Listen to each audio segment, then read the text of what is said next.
Hermanos, he estado esta semana estudiando el Evangelio según San Juan y me he quedado realmente sorprendido de la joya que tenemos en nuestras manos, sinceramente. Seguramente alguien te habrá dicho en alguna ocasión, cuando le has preguntado, ¿y por dónde empiezo a leer la Biblia? Generalmente se suele decir, por el Evangelio según San Juan. Y yo no sé si lo decimos porque lo consideramos un evangelio muy sencillo y como una persona está empezando y no sabe nada de la Biblia, pues empieza por San Juan. Pero alguien dijo en cierta ocasión que el Evangelio según San Juan es tan sencillo y tan fácil de entender que cualquier niño podría leerlo y entenderlo sin ningún problema. Pero al mismo tiempo también se ha dicho que es un evangelio tan profundo que puede volver loco a un auténtico teólogo, a un auténtico estudiante o indagador de verdades profundas. El Evangelio según San Juan es una auténtica joya, una auténtica maravilla. Les animo a que lo lean, tiene 21 capítulos, es muy fácil de leerlo, un par de capítulos por día, aunque te aseguro que en cuanto empieces a leerlo te vas a enamorar, porque es un libro completamente diferente.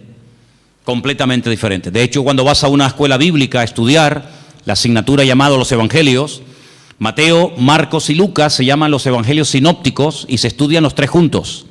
Pero hay una clase para estudiar aparte, el Evangelio según San Juan, porque es, ya te digo, completamente diferente a los demás otros evangelios. Es el último que se escribió. El primer evangelio que se escribió fue Mateo, más o menos en la misma época en la que se escribió el Evangelio según San Lucas.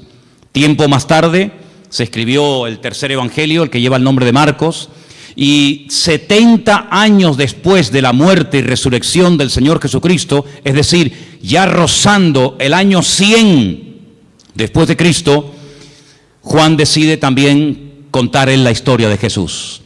Pero como dijimos la semana pasada cuando leíamos y compartíamos el capítulo 1, es un evangelio diferente porque no es un evangelio que va dirigido, por ejemplo, a los judíos. Alguien ha dicho que si un no judío en aquella época le caía en las manos el evangelio según San Mateo, seguramente de entrada se iba a aburrir, porque uno de los juegos, digo entre comillas, favoritos de los judíos es el tema de las genealogías. Retroceder en el tiempo, en la historia y recordar cómo se llamaba su padre, su abuelo, su bisabuelo, su tatarabuelo, y es algo que lo llevan en la sangre, es algo que lo han mamado de pequeño, ¿no?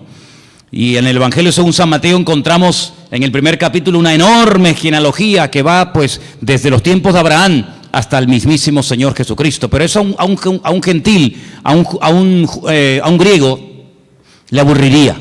No le llamaba para nada la atención, pero como fue escrito para los judíos, a los judíos eso les fascina, ¿no?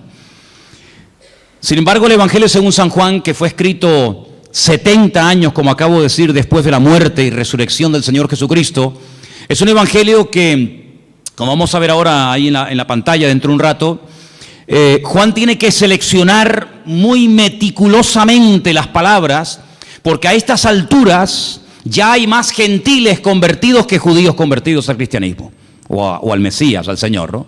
Por lo tanto, el vocabulario tiene que ser diferente, porque hay términos que para un judío significan una cosa y para un gentil significan otra o simplemente no significan nada.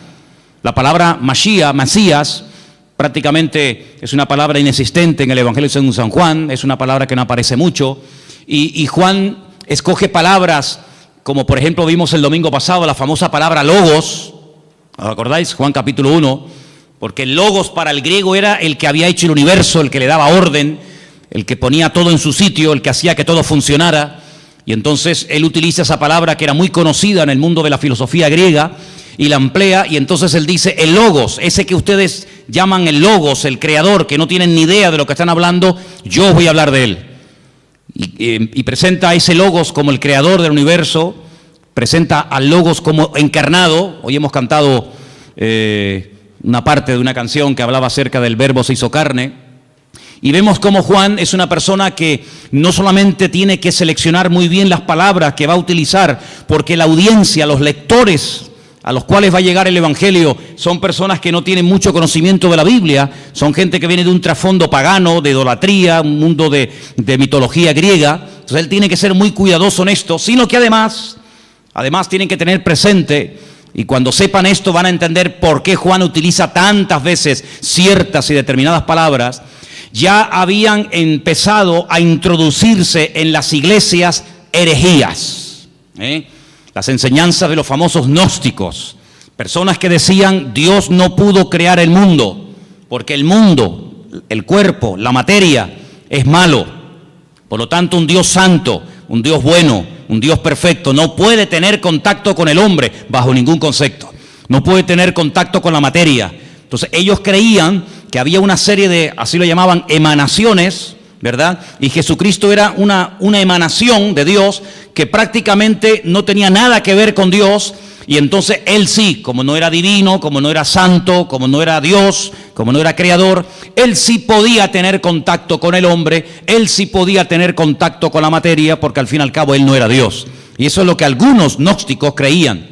Otros creían que este mundo, que ellos consideraban que era pecaminoso, malo, el cuerpo era la cárcel del alma, pues ellos decían que este mundo fue creado por los ángeles caídos. Los ángeles caídos fueron arrojados de la presencia del Señor, y como ellos eran tan malos, pero al mismo tiempo eran tan poderosos, pues ellos fueron los que crearon el mundo, los que crearon la materia, etcétera, etcétera. Sí, permítame la expresión, un cacao, un lío terrible que se estaba metiendo dentro de las congregaciones. Para colmo, había otra tendencia, otra herejía que se había metido con mucha fuerza en la iglesia, y era todo lo contrario. Era que Jesucristo era simplemente un hombre que había evolucionado con una serie de poderes que había ido adquiriendo con el paso del tiempo, pero no tenía nada que ver con la divinidad. Otros creían que Jesús era, como ellos llamaban literalmente, un espíritu descarnado. Un espíritu que cuando lo veías parecía un hombre, parecía un ser humano, pero en el fondo no era un ser humano. Realmente él no comía, no se cansaba, no tenía que dormir, no tenía ningún tipo de sufrimientos, porque era una especie de espíritu que cuando se manifestaba parecía un hombre, pero de hombre no tenía absolutamente nada. Fíjense, ante menudos follones y herejías se encontraba el apóstol Juan, y ahora tiene que presentar un evangelio convincente, claro y directo, y representar o presentar a Cristo de una forma correcta, de una forma adecuada, teniendo en cuenta la cantidad de herejías que ya se habían metido en la iglesia para este tiempo. Ahora, en este evangelio me ha llamado mucho la atención, vamos a poner la primera información en la pantalla. Hay cosas que Juan omite completamente, ni las toca. Tenemos, por ejemplo, ahí, ustedes lo pueden ver, el nacimiento del Señor Jesucristo. Juan ni lo menciona. No es que no crea en Él, evidentemente, sino que, como vimos la semana pasada, el Evangelio empieza diciendo: en el principio era la palabra y la palabra era Dios. Es decir, va antes de Génesis 1.1.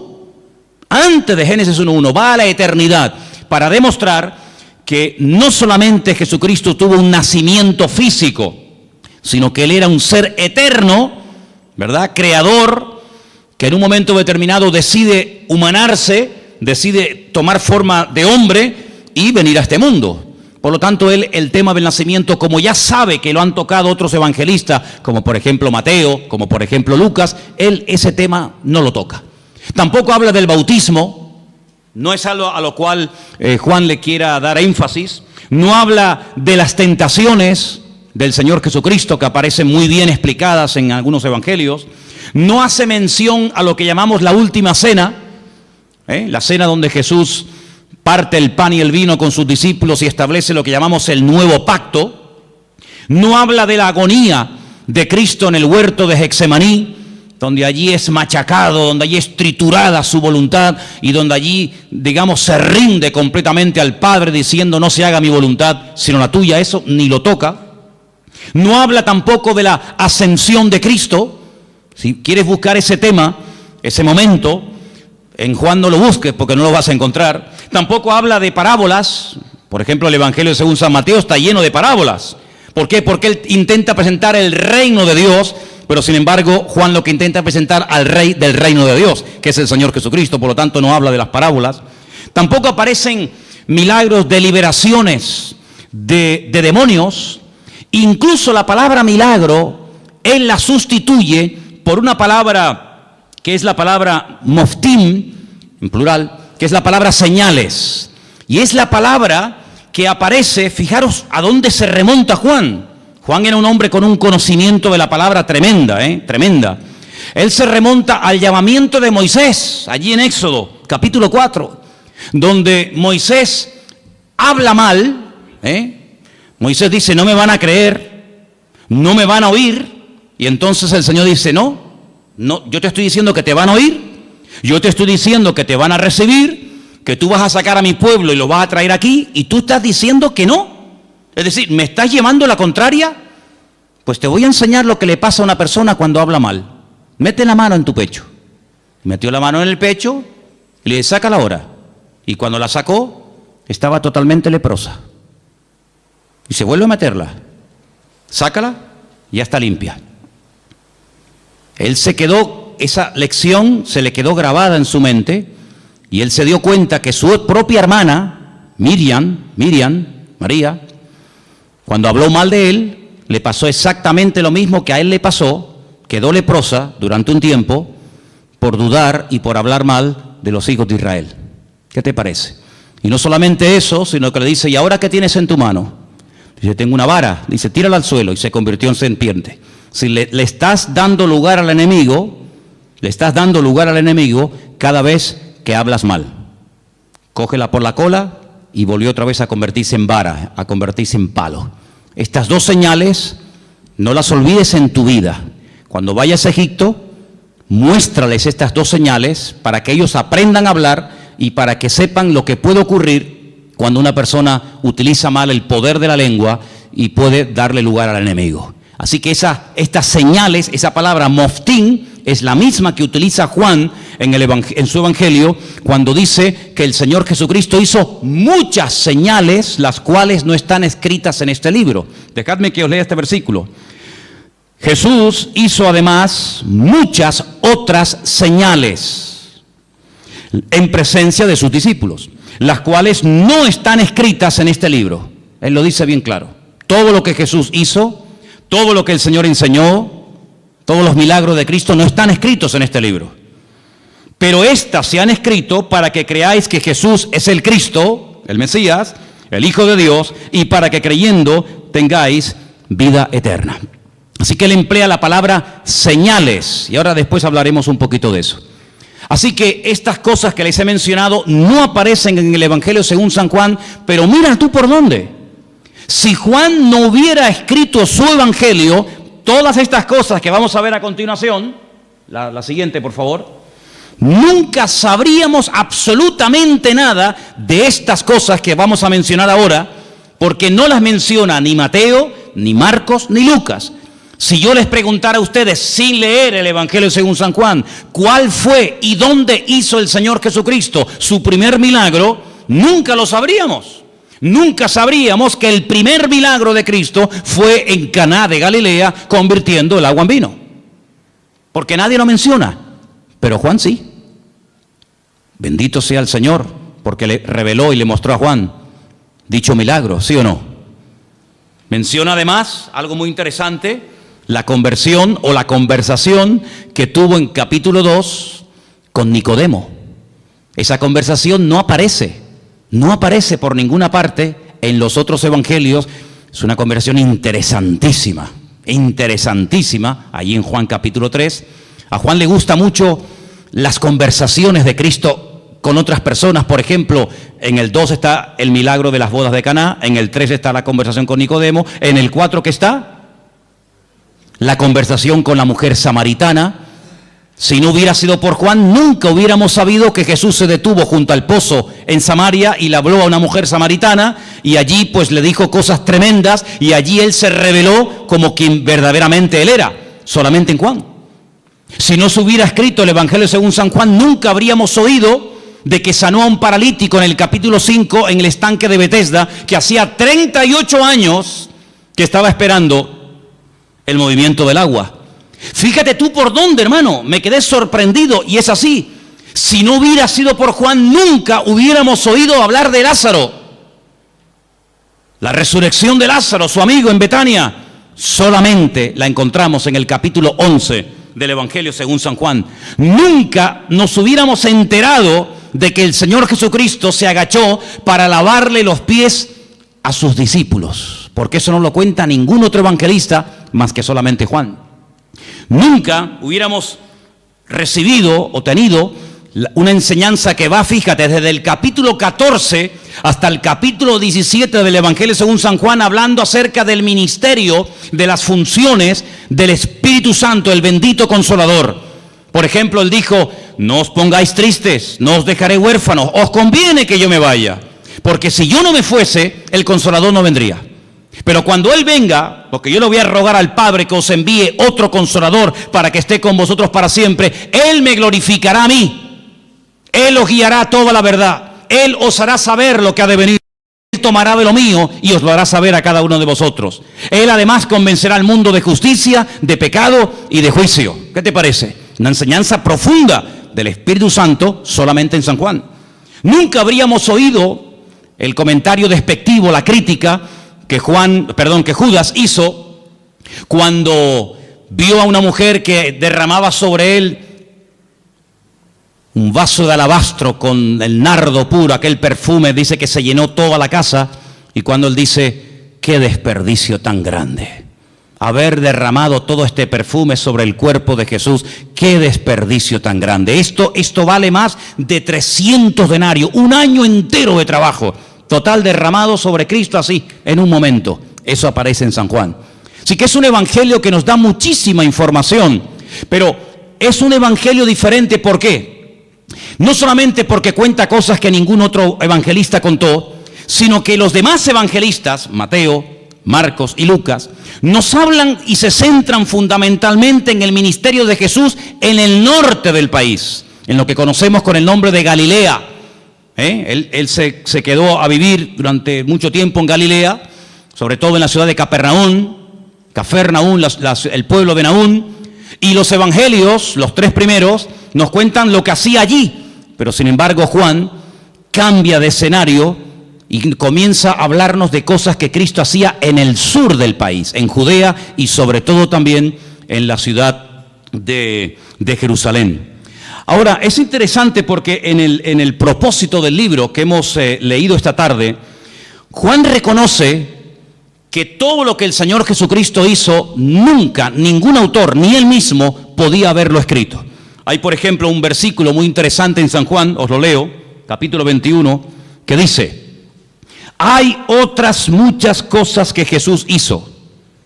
Estamos en el 21-25. Las cuales, si se hubieran escrito una por una, pienso que ni aún en el mundo cabrían los libros que se habrían de escribir. Por lo tanto, el Evangelio según San Juan es un pequeño resumen. No es una obra completa, una enciclopedia de la vida de Cristo, sino es simplemente un pequeño resumen donde Él, a propósito, toma o escoge 7 señales y las va a presentar y nos va a presentar a Cristo de una forma muy completa. Pero una cosa que llama mucho en el Evangelio según San Juan es lo observador y la tremenda memoria que Juan tenía. Hay cosas que se pierden con el tiempo, no nos acordamos de lugares, de nombres, cosas que ocurrieron. Sin embargo, vais a ver que Juan, por ejemplo, yo he hecho una lista de cosas que cuenta Juan que demuestran que tenía una memoria tremenda, pero aparte de tener una memoria tremenda, era un hombre muy observador. Por ejemplo, él dice que cuando aquel niño dio aquellos panes y aquellos peces para dar de comer a aquella multitud, ¿os acordáis del milagro, sí o no? Él dice en su evangelio, y por cierto es el único que lo dice, que aquellos panes eran panes de cebada. Qué curioso, ¿no? Son panes de cebada. No son panes de trigo, no son panes de maíz, no son arepas, ¿no? Sino son panes de cebada. Qué curioso, ¿no? Después dice, por ejemplo, que cuando el Señor en una de las ocasiones, calma la tempestad en el mar de Galilea, habían remado 5 kilómetros. Otros evangelistas dicen, después de haber remado un rato, Juan dice, no, un rato no, remamos 5 kilómetros. Qué curioso, ¿no? Después se da cuenta de que en el primer milagro en las bodas de Caná de Galilea, no solamente dice que Jesús dijo llenar las tinajas hasta arriba, sino dice que había 6 tinajas. No dice, bueno, había tinajas, sino las cuenta, porque si no las cuenta, ¿cómo lo sabe? 1, 2, 3, 4, 5, 6 tinajas había llenas de agua que después se convirtieron en vino. Es el único que menciona, fíjate qué detalle tan curioso, esto es una persona muy observadora, pero no solamente observadora, sino que además si no estás allí, tú no te enteras. Porque les quiero decir que el único que se la jugó y que fue valiente y que estuvo al pie de la cruz hasta que murió fue Juan. Y por eso él dice que hay un momento, mientras él está agonizando en la cruz, hay un momento en el que los soldados comienzan a decir, oye, la túnica que lleva puesta este hombre es buenísima. Es una pena romperla en pedazos y un trozo para ti y otro trozo para ti. ¿Por qué no nos rifamos y echamos suertes? Y dice la Biblia que echaron suertes y a uno le tocó y se la llevó. Eso solamente lo cuenta Juan, que se rifaron la ropa del Señor. Después dice que cuando se llevan a ungir a Cristo al sepulcro, algunos dicen que lo envolvieron en una sábana y ya está. Juan dice, no, lo envolvieron en una sábana y le pusieron mirra, le pusieron aloe y había 100 libras entre mirra y aloe para envolver, para ungir el cuerpo del Señor. Es el único que dice que Nicodemo se llevó el cuerpo de Cristo para ungirlo. Es el único que dice que aquella mujer que derramó el vaso de alabastro, el vaso de nardo puro sobre el cuerpo de Jesús, dice que no solamente lo derramó, sino que toda la casa olió al perfume que olía el Señor Jesucristo. Otro detalle muy interesante. Después, por ejemplo, una de las cosas muy interesantes es que él dice que el templo de Jerusalén se tardó 46 años en ser restaurado y decorado por el rey Herodes, el único que lo dice. Es el único que menciona el detalle, muy interesante por cierto, que en Juan capítulo 4 dice que los samaritanos y los judíos como que no se llevaban entre ellos, había un pique ahí, ni los samaritanos podían ver a los judíos, ni los judíos a los samaritanos. Son detalles muy significativos de un hombre que se fija mucho. Luego, algo que me ha llamado mucho la atención del Evangelio según San Juan, es que es un hombre que menciona lugares de Jerusalén porque se ve que conoce y se sabe muy bien mover en la ciudad de Jerusalén. Por ejemplo, menciona la puerta de las ovejas, capítulo 5, verso 2. Menciona el estanque de Betesda, capítulo 5, menciona el otro estanque que hay en la otra punta de la ciudad, el estanque de Siloé, capítulo 9, menciona una puerta que se llama el pórtico de Salomón, donde años más tarde o tiempo más tarde iría con Pedro, y allí orarían, ¿se acuerdan? Por el paralítico que estaba allí en la puerta del templo. Es el único que menciona el torrente de Cedrón, ese barranco que divide la ciudad del Monte de los Olivos. Él dice que el Calvario, aquel monte tenía forma de calavera, lo registra también en su libro. Es un hombre, ya digo, tremendamente observador, una persona que conoce la ciudad de Jerusalén y se mueve por ella, diríamos, como pez en el agua. Ahora, en cuanto al tema de las herejías, Juan quería dar una imagen, una visión completa del Señor Jesucristo. Porque en aquellos tiempos estaban, como dije al principio, los que creían que Él no era un hombre, sino una especie de espíritu que se aparecía en forma humana, y estaban aquellos que decían que era tan divino, que no era un hombre. Claro, ¿cómo casar, cómo unir estas dos herejías? Hermanos, a lo largo de la historia, la iglesia, el pueblo de Dios, ha tenido que enfrentarse con un montón de problemas, de todo tipo. Pero algo que el enemigo ha utilizado y seguirá utilizando hasta el final de los tiempos contra nosotros, contra el pueblo de Dios, es tratar de meter sutilmente en las congregaciones lo que llamamos o conocemos con el nombre de herejías. ¿Qué es una herejía? Bueno, vamos a definirlo de la siguiente manera. El diablo sabe perfectamente que cuando uno conoce la verdad, cuando uno tiene un encuentro con él, cuando uno conoce la verdad, pues sabe diferenciar perfectamente lo incorrecto. Ya el ejemplo que hemos puesto en otras ocasiones, aquel hombre que trabajaba en un banco manejando todo el día divisas, manejando todo tipo de monedas. Antes había más que ahora, hoy en día con el tema del euro muchas monedas no existen, pero antes cuando viajabas por Europa, cada país tenía su moneda. y tenías que cambiar franco, tenías que mandar libras, tenías que cambiar pesetas. Bueno, ya eso prácticamente ha desaparecido. Pero le preguntaron un día a un hombre que manejaba constantemente divisas. Me imagino que habrás tenido que estudiar muchísimo, ¿no? Hacer muchos cursos para diferenciar los billetes falsos de los verdaderos. Y él dijo, jamás en mi vida yo he hecho un curso para estudiar billetes falsos. Y entonces, ¿cómo sabes diferenciar uno falso de uno verdadero? Dice, porque yo he estudiado muchísimo al billete verdadero. Yo lo conozco también, su tacto, hasta cómo huele, las características del billete verdadero, lo que se tiene que ver, lo que no se tiene que ver, dónde tengo que tocar, dónde no tengo que tocar. Lo conozco tan bien que en cuanto me presentan un billete falso, digo, este es falso, este no es verdadero. Porque conozco al verdadero. Ahora, si me pongo a estudiar todo lo falso, al final sé que son falsos, pero no conozco al verdadero. Y lamentablemente vemos que hoy en día también hay gente así. Han estado un poco de tiempo en los mormones, un poco de tiempo en los Hare Krishna, un poco de tiempo en los Rosacruces, un poco de tiempo con los testigos de Jehová, un poco de tiempo con los evangelistas, un poco de tiempo con no sé quién. Al final tienen un cacao en la cabeza terrible, conocen tanto a sectas y filosofía, pero no conocen la verdad. Y Jesucristo no es uno más.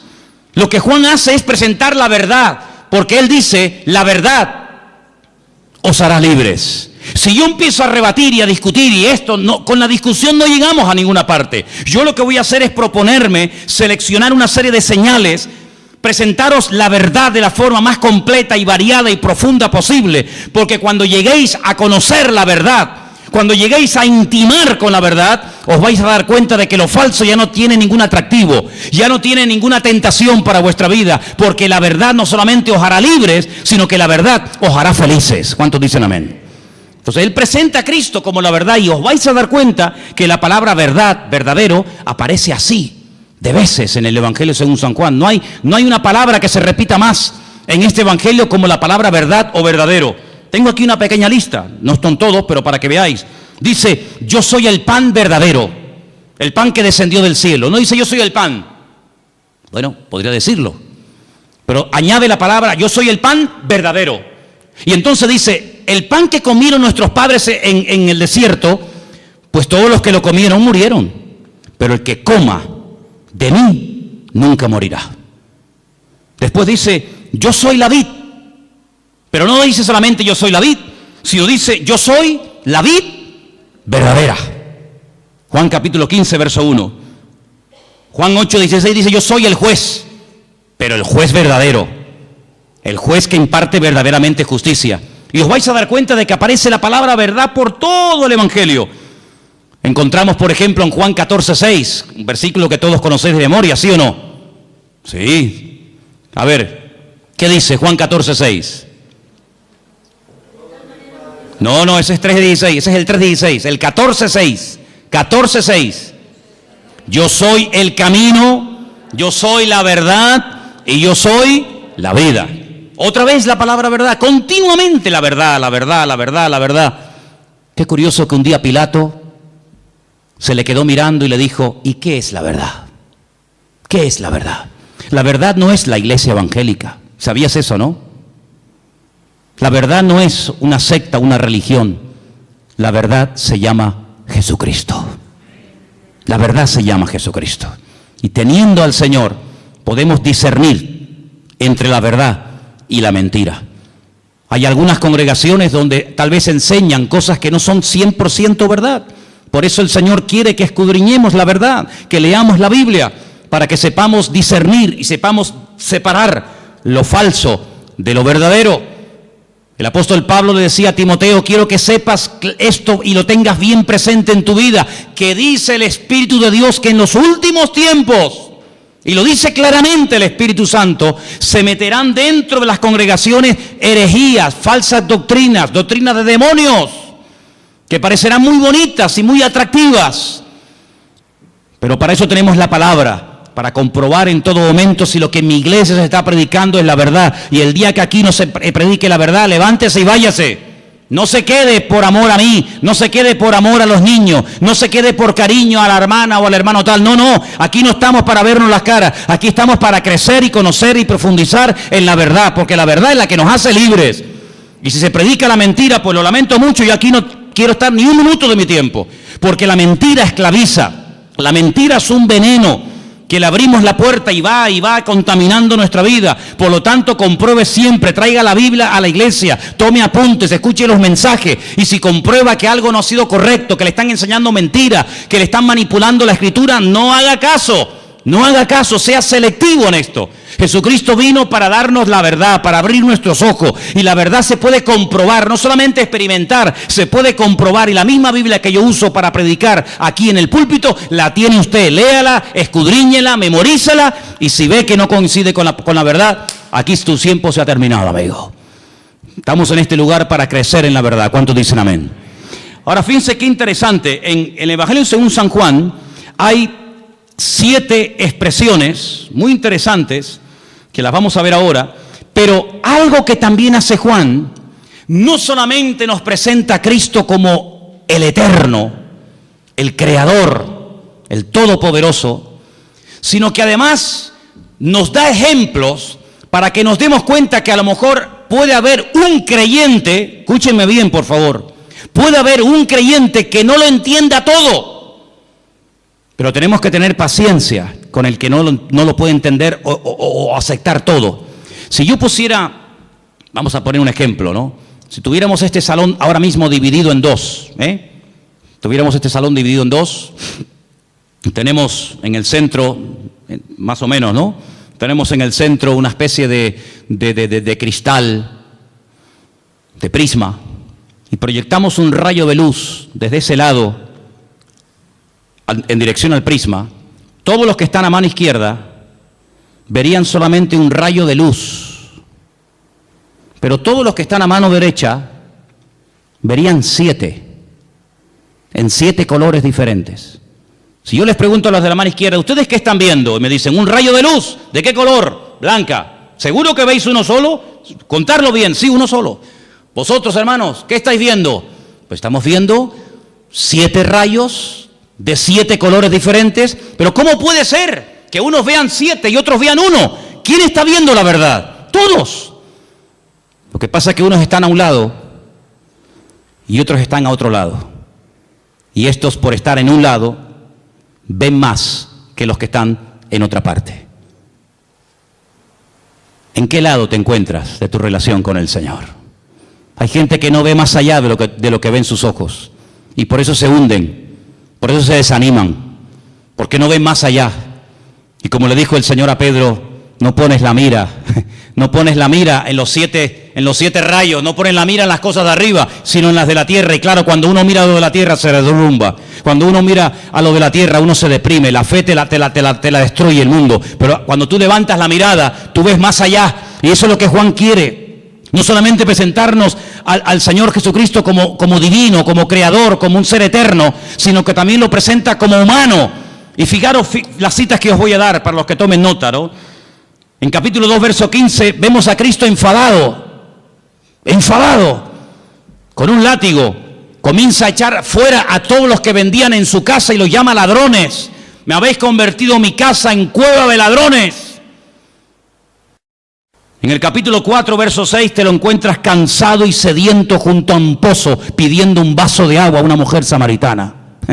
El verbo hecho carne, cansado del camino, pidiendo agua. Sus discípulos en el capítulo 4, verso 31, le daban de comer, porque lo notaban que era la hora de comer y él no había comido. En el capítulo 11, prácticamente todo el capítulo te lo encuentras llorando, quebrantado, emocionado, identificándose con el dolor de haber perdido a un amigo, a un ser querido. En el capítulo 1 y en el capítulo 8, verso 58, te lo encuentras en su preexistencia, Te lo encuentras que Él sabe perfectamente lo que tiene la persona. Por eso Cristo no es un hombre que hace muchas preguntas. Ponte un día a hacer un estudio, te animo a que lo hagas. Empieza a buscar en la Biblia cuántas preguntas Cristo hacía. Generalmente muy pocas. Y la pregunta es ¿por qué? ¿Por qué Jesús no preguntaba cosas a la gente? Porque Él tiene todas las respuestas. Porque Él sabe todas las respuestas. Nosotros para saber ciertas cosas tenemos que preguntar, ¿y cómo fue? ¿Y dónde no fue? ¿Y quién estaba? ¿Y quién no estaba? ¿Y estabas tú? ¿No estabas tú? ¿Y fue arriba? ¿Fue abajo? ¿Era de noche? ¿Era de día? Tenemos que hacer muchas preguntas. Él no hace apenas preguntas porque Él tiene todas las respuestas. Encontramos en el capítulo 17, verso 5, a Jesús. Lo encontramos diciendo que Él tuvo gloria con el Padre. La misma gloria que tenía el Padre, Él la tenía. Y lo encontramos bajando del cielo en el capítulo 6. Pero fíjate tú qué interesante. Encontramos al Señor Jesucristo cansado, lo encontramos al Señor Jesucristo pidiendo agua, lo encontramos dormido en una barca y al mismo tiempo diciéndole a aquella mujer: 5 maridos has tenido y el que ahora tienes no es el tuyo. Diciéndole a uno: he aquí un verdadero israelita. Y le dice: pero si nunca nos hemos visto. Dice: yo te vi a ti cuando estabas debajo de la higuera. Y cuando te lo encuentras en el Evangelio según San Juan diciendo: yo soy antes de Abraham, yo existo antes que Abraham el patriarca. Y le dicen: ¿tú? ¿Pero cómo vas a ser tú antes que Abraham si tú no tienes ni 40 años? Y él les dice: os aseguro que yo soy antes de Abraham. Y yo te digo, no lo dice la Biblia, pero yo también te digo que hasta Abraham habló con el mismísimo Señor Jesucristo, y el Señor Jesucristo habló con el mismísimo patriarca Abraham. ¿O quién te crees que era Melquisedec? Melquisedec, Melech Sadik, el rey de justicia, sin genealogía, sin padre, sin madre, sin principio de fin ni de días. Allí estaba el Señor dándole pan y vino al patriarca Abraham, y el patriarca Abraham dándole los diezmos a Melquisedec, el rey de Salem, el rey de justicia. ¿Qué te parece? Ahora, a lo largo del capítulo, a lo largo del libro del Evangelio según San Juan, encontramos en 7 ocasiones al Señor Jesucristo utilizando la expresión Anojí. En hebreo hay 2 formas de decir yo. La habitual, la común, la que se suele utilizar siempre, la que todo el mundo usa es Aní. Aní, yo, Aní. Pero cuando Dios dice yo, generalmente Él utiliza otro yo que no lo utiliza el ser humano. Es el yo, el pronombre personal, primera persona que utiliza Dios, y es Anojí.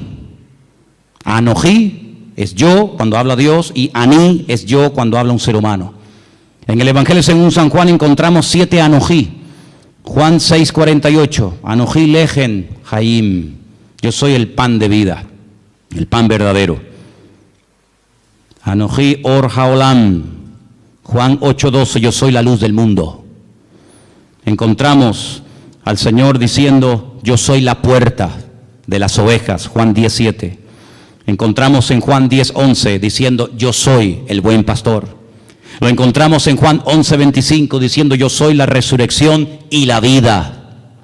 Lo encontramos en Juan 14:6 diciendo: yo soy el camino, la verdad y la vida. Y lo encontramos en el 15:1 diciendo: yo soy la vid verdadera. Y todas las veces que dice eso, dice Anojí, Anojí, Anojí. Por eso la gente se quedaba diciendo: ¿pero qué está diciendo?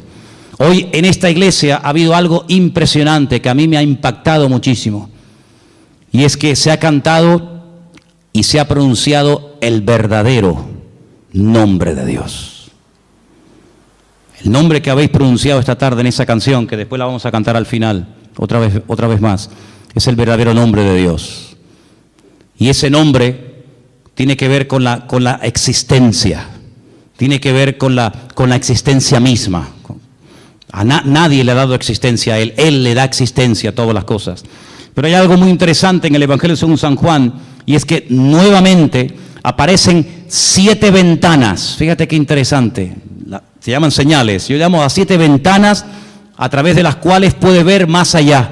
Porque algo que tenemos que tener presente, y Juan lo hace de una forma muy sutil, pero muy bien presentada, es que cuando te habla de un milagro, cuando te habla de algo que hace el Señor, Él te deja como en puntos suspensivos para que tú pienses y veas que no solamente es un milagro algo que ocurre en un momento puntual del tiempo, sino que es una señal, es una forma de indicarte que detrás de ese milagro hay una manifestación de la gloria de Dios. De hecho, hay momentos en los que el Señor Jesucristo dice que los milagros que hacía no los hacía tanto por la compasión o porque le daba pena al pobrecito paralítico o el pobrecito ciego, sino que la palabra que se emplea en el Evangelio según San Juan detrás de cada señal o milagro es: esto fue hecho, esto se realizó para la gloria de Dios.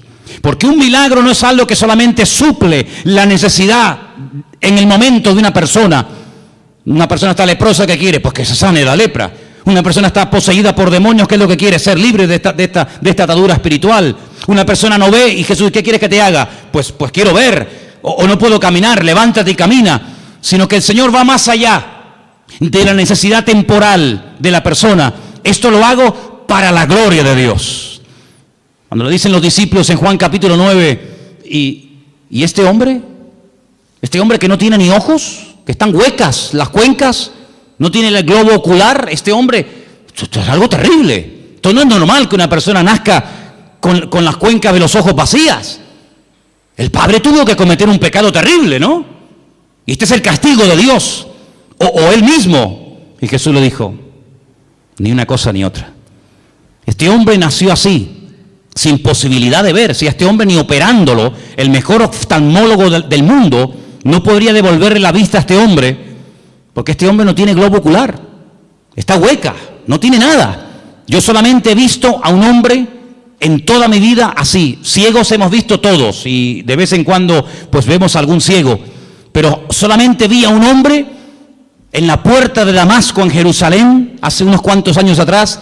Lo vi y me llamó tanto la atención porque tenía la cuenca de los ojos hueca, vacía, no tenía el globo ocular. Así era el problema de este hombre. Y los discípulos nunca habían visto algo semejante. Le dicen, pero ¿qué pecado terrible tuvo que cometer sus antepasados o él para nacer así? Y Jesús dijo, ¿no sabes por qué este hombre ha nacido así? Ya estamos buscando siempre, perdonen las cuatro patas a los gastos, ¿no? Que si una maldición, que si un trabajo de hechicería, que si el pecado del abuelo, que si una maldición hereditaria. No, mira, quítense todo ese rollo de la cabeza. ¿Saben? Les voy a decir la verdad. ¿Saben por qué este hombre nació así? Para que se manifieste hoy delante de todos ustedes la gloria de Dios. Entonces, ¿qué hace el Creador? ¿Qué hace el Señor? Coge barro, le hace el globo ocular, como una albondiguilla, ¿no? Se la pone en los ojos y le dice, vete a lavarte al estanque de Siloé, que está en la otra punta, allí bajando el torrente de Cedrón, vete allá a lavarte. El pobrecito va calladito, sin protestar, humilde. Cuando llega al estanque de Siloé, el hombre se quita el barro de los ojos y vuelve viendo. Y los judíos le dicen, pero tú no puedes hacer eso. Hoy es Shabbat, no se puede quebrantar el Shabbat. Y dice, ¿cómo que no? El que me dijo, el que me untó los ojos con barro, él fue el que me dio la orden, discutan con él si quieren. Ese hombre es un pecador, le dicen, es un pecador. ¿Un pecador? Pues menudo pecador, porque ustedes siendo tan santos y tan religiosos, nunca me solucionaron mi problema, y este que ustedes dicen que es un pecador, me ha mandado a lavarme al estanque de Siloé, y regreso viendo. Y nunca, le dice el ciego a estos religiosos, nunca se ha oído en la historia, y se ve que conoce la Biblia, nunca se ha oído en la historia que un pecador, que un hombre malo, le haya dado la vista a un ciego. Y además solamente os digo algo, yo solamente sé que antes era un ciego y que ahora veo. Y llaman a los padres y entrevistan a los padres, le dicen, ¿este es vuestro hijo? Dice, sí.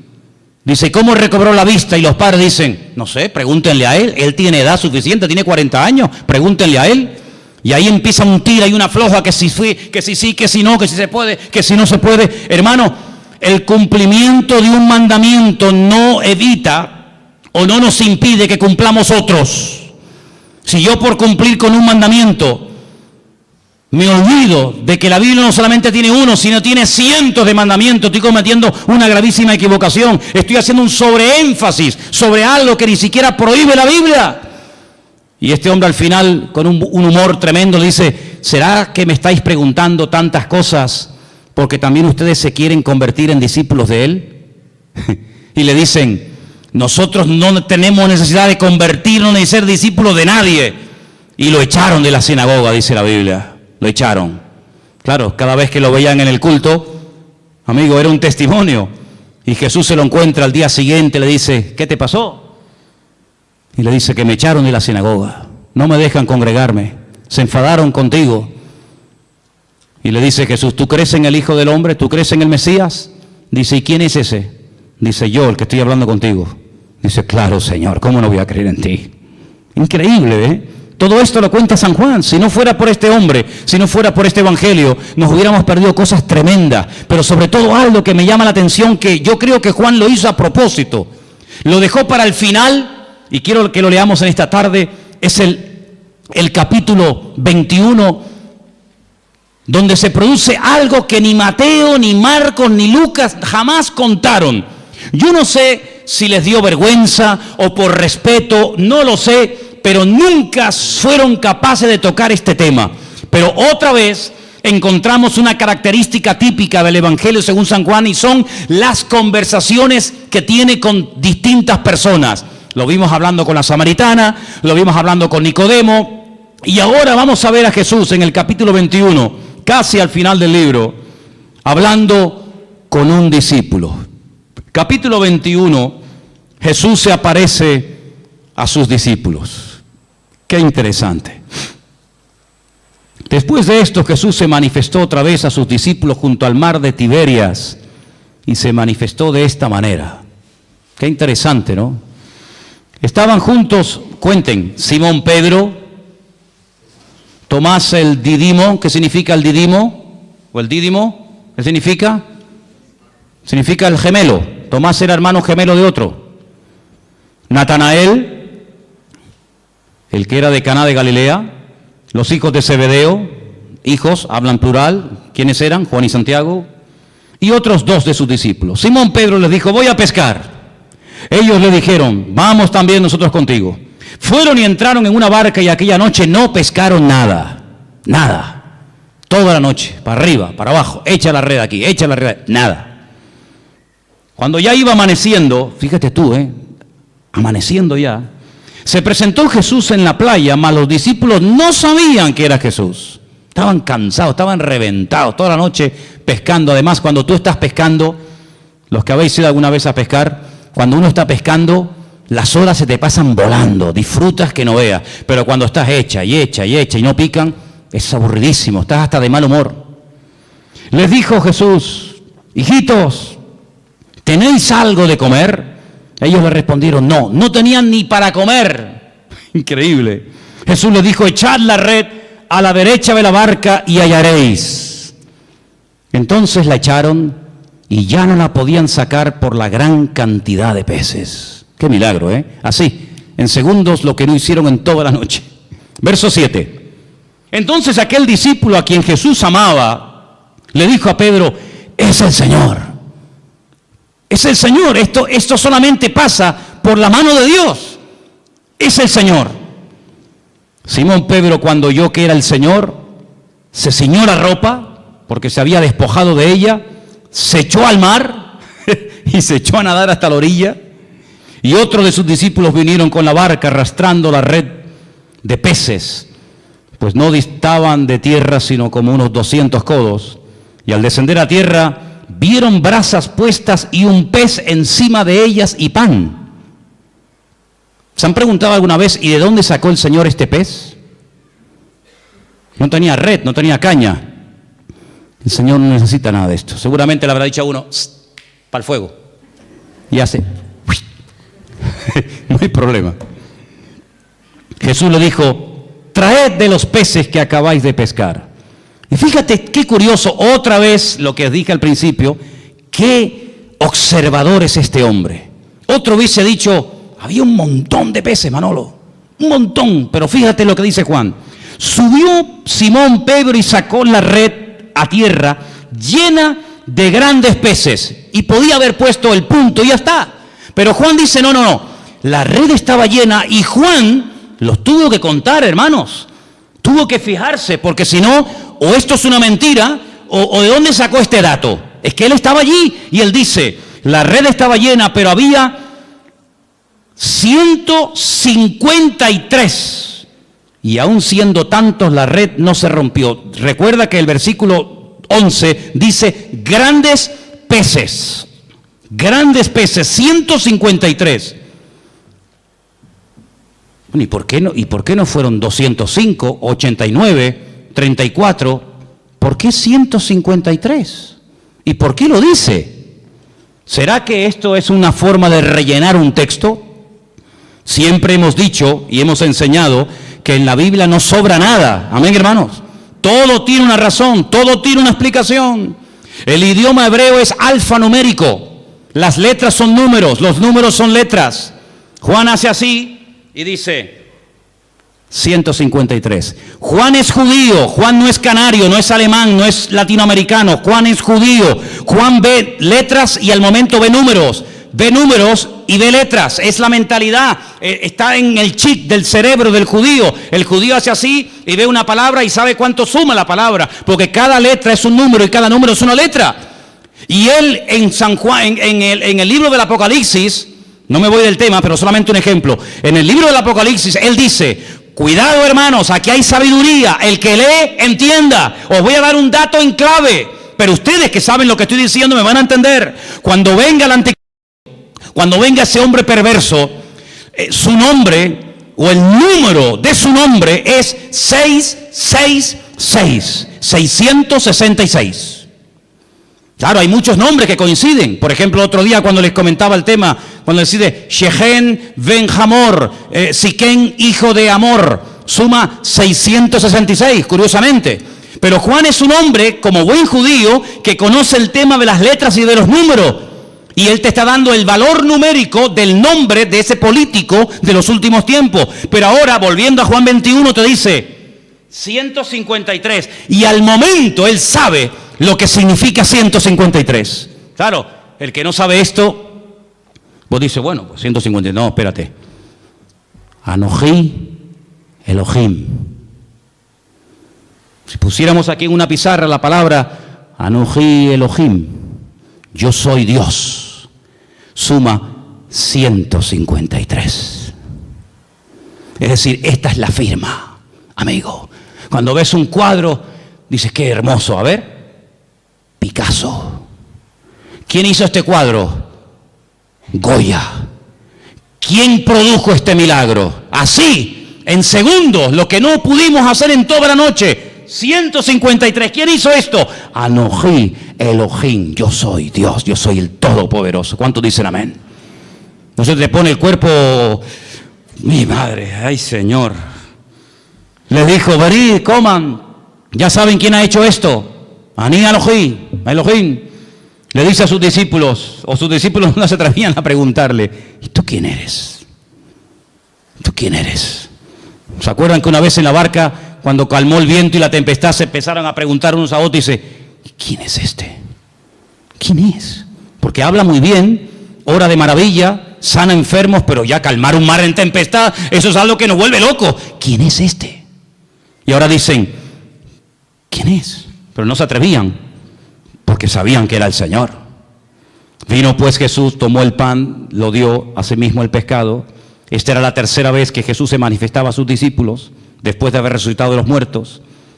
Ahora ya están a gusto, ya están las barrigas llenas, ya han comido. Y ahora Jesús le dice a Pedro, Pedro, ven un momento, ven. ¿Cuántos había? Por eso le dije, cuenten cuántos discípulos hay. Había un montón, había un montón. Pero ahora solamente le dice a Pedro, a Simón, Pedro. Simón, ven. Simón es Shishon.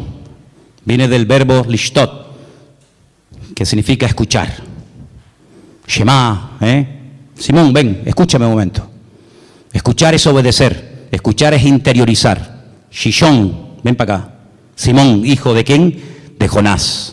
Es una contradicción. Tienes un nombre, Pedro, tienes un nombre que es una guerra, llevas una guerra. Shishon, el que escucha a Dios, y Jonás, el profeta rebelde. ¿Cómo puede ser que por un lado oiga y por otro lado seas un rebelde? Ven acá, Pedro, esto no puede ser así. Hay un divorcio, hay una falta de equilibrio en tu vida. Y le dice,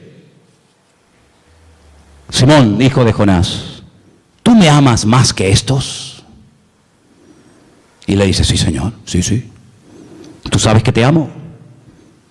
Y le dice, apacienta mis corderos. Ahora, el Evangelio según San Juan nos llegó a nosotros escrito en griego. En el griego hay 3 palabras para definir la palabra amor: ágape, eros y fileo. En el texto griego se aprecia lo que en español, no sé en alemán, pero en español no se aprecia. En español es me amas y me amas. Y la respuesta es tú sabes que te amo, tú sabes que te amo, tú sabes que te amo. No notas ahí un juego de palabras, pero aquí hay mucho más que eso. Jesús le dice, Simón Pedro, ¿tú me agapeas? Y Simón Pedro le responde, sí Señor, yo te fileo. No, yo no te estoy preguntando eso. Yo te estoy preguntando si tú me agapeas, si tú me amas a mí como yo te amo a ti. Con ese amor perfecto, ese amor de Dios. Y Pedro le dice, sí Señor, tú sabes que yo te fileo, tú sabes que yo te amo como un amigo. Pero es que yo no te estoy preguntando si tú quieres ser mi amigo. Yo no te estoy preguntando si yo te caigo bien. Yo te estoy preguntando si tú darías la vida por mí, porque tú sabes que el amor que yo tengo por ti es que de tal manera amé al mundo que di mi vida por el mundo. Entonces yo te estoy preguntando si tú me amas a mí como yo te he demostrado amarte a ti. Y Pedro le dice, Señor, tú sabes que yo ahí no llego, tú sabes que yo te fileo, pero yo no te agapeo. Y entonces al final, cuando el Señor ya se lo pregunta 3 veces, y Pedro capta la idea, y Pedro se da cuenta por dónde van los tiros, le dice, versículo 17, Pedro se entristeció. ¿Por qué? Porque Pedro reconoció que no podía llegar al nivel que el Señor le está pidiendo. Entonces, ¿qué le confiesa? Tú lo sabes todo. Tú sabes que yo soy un petardo como persona. Yo he fallado, he metido la pata. Menosprecié a todos estos. Dije que no te iban a traicionar, que no te iban a vender, que te iban todos a abandonar, pero yo no. Y al final resulta que que no abre la boca, pero que estuvo allí al pie de la cruz, es el que estuvo, y resulta que yo te estaba negando delante de los romanos. Tú lo sabes todo, tú sabes que yo no doy la talla. Tú sabes que te negué, tú sabes que no estuve contigo como tenía que estar. Pero tú lo sabes todo. Y el Señor, que mira el corazón, y no mira solamente el fallo o el tropiezo accidental, sino mira el corazón, la nobleza de esa persona, le dice, apacienta mis ovejas. Porque de cierto te digo, cuando eras más joven te ceñías, ibas a donde querías, mas cuando ya seas viejo extenderás tus manos, te ceñirá otro y te llevará a donde tú no quieras. Y esto dijo, dando a entender con qué muerte había de glorificar a Dios. Y dicho esto, añadió, sígueme. Vemos en el Evangelio según San Juan, ¿te imaginas que hubiera terminado en el capítulo 20? ¿Te imaginas que hubiera terminado en el capítulo 21, verso 14? Que el Evangelio terminara así, lee el 14. Esta era la tercera vez que Jesús se manifestaba a sus discípulos y después de haber resucitado de los muertos. Amén. Cerramos el Evangelio y todos estaríamos tan contentos, ¿sí o no?, de tener un Evangelio maravilloso. Pero gloria a Dios por el capítulo 21. Porque el capítulo 21 nos muestra que el Señor Jesucristo se va a Galilea, va a buscar, claro, pero es que el Padre también buscó al hombre que le falló. Adán, ¿por qué te escondes? ¿Dónde estás? Y ahora el Hijo, buscando a Pedro, llamándolo, como llamaba el Señor, el Padre, el Creador, el universo, llamaba al primer hombre. Ahora es el Hijo, ¿verdad?, buscando a Pedro para restaurarlo, para darle otra oportunidad, para ponerlo otra vez en primera línea, para decirle, apacienta mis corderos, y además te voy a dar un premio increíble, Pedro. Te voy a dar la mejor jubilación que se le puede dar a un predicador en toda la historia. Y el premio es que te voy a dejar morir como yo morí. Menudo premio, ¿no? Te voy a dar el privilegio de morir crucificado como yo. Y así me vas a glorificar a mí. ¿No dice que me amas? Pues si me amas hay que demostrarlo, amigo. Y así murió Pedro. Así murió Pedro. Pero antes fue restaurado. Y antes fue un hombre que se volvió a acercar al Señor. Entonces el Evangelio según San Juan, vemos a Cristo como el Creador, como el Verbo hecho carne, divino, total y absoluto, sin ningún tipo de limitaciones, ninguna. Pero al mismo tiempo lo vemos compasivo, lo vemos extendiendo la mano al necesitado, lo vemos identificándose y acercándose con gente que en aquellos tiempos nadie jamás se acercaría a una persona. Cuando los discípulos lo ven hablando con una mujer, dice, no puede un hombre y más un judío hablar en público con una samaritana. Pero el Señor está allí Entonces, amados hermanos, encontramos en el Evangelio según San Juan el amor de Dios manifestado. Y si esto fuera poco, cuando Juan hace así, te dice, ahora te voy a decir cómo es el Señor. Juan capítulo 2, convierte el agua en vino, en buen vino, el Señor de la calidad.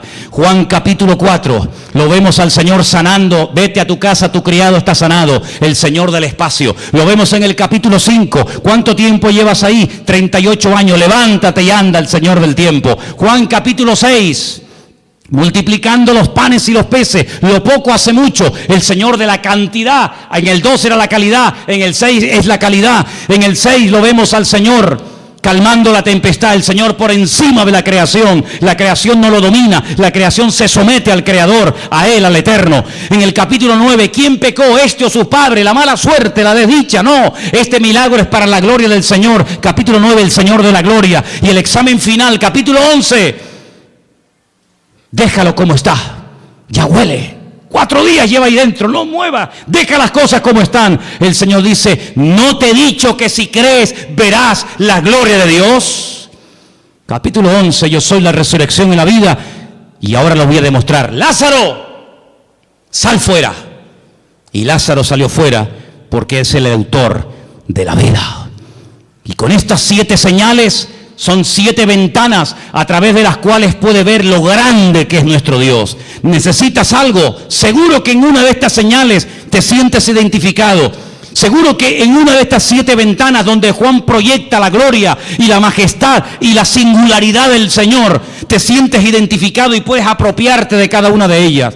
Porque el Señor Jesucristo no termina en el Evangelio según San Juan crucificado, agonizando dentro de una tumba, comido por bichos, por gusanos. No, en el Evangelio según San Juan el Señor Jesucristo termina vivo, resucitado de entre los muertos. Y por eso dice en uno de los Evangelios, no busquéis entre los muertos al que vive, porque Él ha resucitado. ¿No es una maravilla el Evangelio según San Juan? ¿Sí o no? Dar un aplauso al Señor en esta tarde y léelo durante toda la semana. Gózate, aleluya. Disfruta de este Evangelio. Es una maravilla tenerlo en nuestras manos. Cierra tus ojos, por favor. Cierra tus ojos ahí donde estás. Bendito sea el nombre del Señor. Qué regalo tan maravilloso el Señor nos hizo. Qué regalo tan extraordinario. Bendito sea Dios. Muchas cosas hizo el Señor, sí. Juan lo dice, pero si crees en estas que te acabo de contar, tendrás vida eterna en su nombre. Y en esta tarde, Señor, te damos gracias porque hemos conocido la verdad y la verdad nos ha hecho libres. Aleluya. Gracias, Señor. Gracias. La verdad no se puede comprar con dinero. No nacemos conociendo la verdad. La verdad tiene nombre, hay que buscarla. A veces la verdad cuesta encontrarla porque buscamos en caminos equivocados. Pero cuando buscamos adecuadamente, la verdad sale a la luz. Y si buscas la verdad, búsquela en las páginas de la Biblia. En la Biblia encontrarás al Dios verdadero, al Dios vivo, al Dios todopoderoso, manifestándose a la humanidad. Santo es el Señor. Quiero que le des gracias en esta tarde al Señor ahí donde está sentado, por tener el privilegio de tener la verdad en tu corazón, en tu vida, y también entre tus manos la Biblia, la espada del Espíritu, el mapa del viajero, la brújula del piloto, la palabra de Dios viva y eficaz, el espejo donde vemos la gloria de Dios, el pan de vida, el martillo que golpea la piedra, el fuego que calienta el espíritu y el alma. Bendito sea Dios. En esta tarde recibe toda la gloria, Dios mío. Recibe toda la alabanza. Oh Yahweh, Dios todopoderoso, aleluya. Quiero que en esta tarde te regoces y te regocijes ahí sentado donde estás, sin moverte, ahí quieto. Quiero que escuches la letra de esta canción con tus ojos cerrados. Escucha el nombre de tu Dios. Escucha el nombre del eterno Dios. Aleluya. Vamos a gozarnos en el Señor. Tu aliento de vida, del polvo la humanidad formó.